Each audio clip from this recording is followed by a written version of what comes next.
చాలా కమ్మగా ఉండే ముల్లంగి పచ్చిమిర్చి పచ్చడిని ఎలా తయారు చేసుకోవాలో ఈ వీడియోలో చూద్దాము. ఇదైతే సూపర్ టేస్టీగా ఉందండి.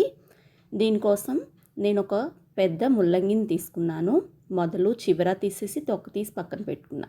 ఒక 12 పచ్చిమిర్చి, 2 టమాటాలు వాటర్లో వేసి పెట్టుకున్నాను. బాండీని పొయ్యి మీద పెట్టి ఒక గెరిటెడ్ నూనె వేసి పచ్చిమిర్చి శుభ్రంగా కడుక్కొని వేసేసేయండి. ముల్లంగిని చాలా సన్నగా తరుక్కోవాలి.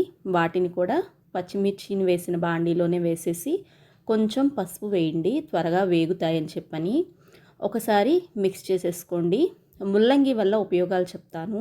చిన్నపిల్లలకి దగ్గు జలుబు ఎక్కువగా వస్తుంది కదా, అది ఎందుకంటే రోగనిరోధక శక్తి తక్కువగా ఉండటం వల్ల. ఇదైతే మూత పెట్టేసుకొని మగ్గించుకుందాము. కొంతసేపు మగ్గించుకున్నాక టమాటాలు అలాగే కరివేపాకు వేస్తున్నాను. ఈ ముల్లంగితో చేసే ఐటమ్స్ చిన్నపిల్లలకి పెట్టడం వల్ల వాళ్ళకి రోగనిరోధక శక్తి చక్కగా పెరుగుతుందండి. ధనియాలు వచ్చేసి ఫుల్ టేబుల్ స్పూను, జీలకర్ర హాఫ్ టేబుల్ స్పూన్ వేశాను.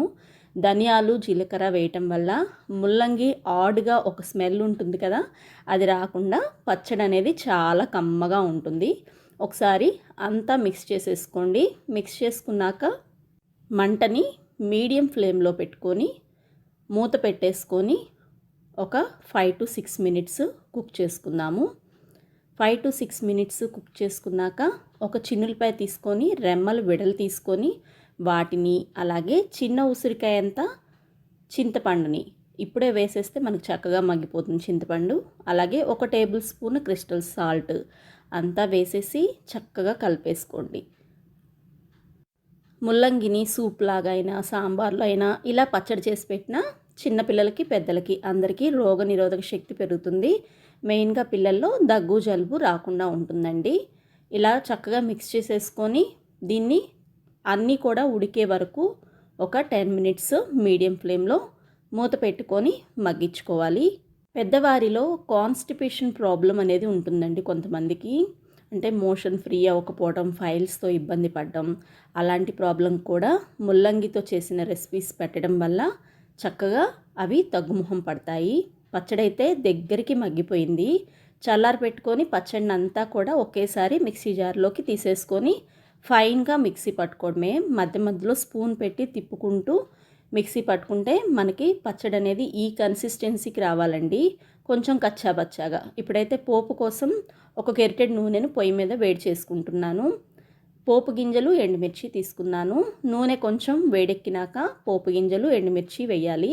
ఎండుమిర్చి వేయటం వల్ల ఈ పచ్చడి టేస్ట్ అనేది చాలా బాగుంటుంది. అలాగే కొంచెం కరివేపాకు వేశాను.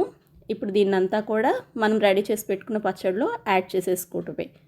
పచ్చడి మిక్సీ పట్టేటప్పుడు పచ్చి వెల్లుల్లి వేస్తుంటారు.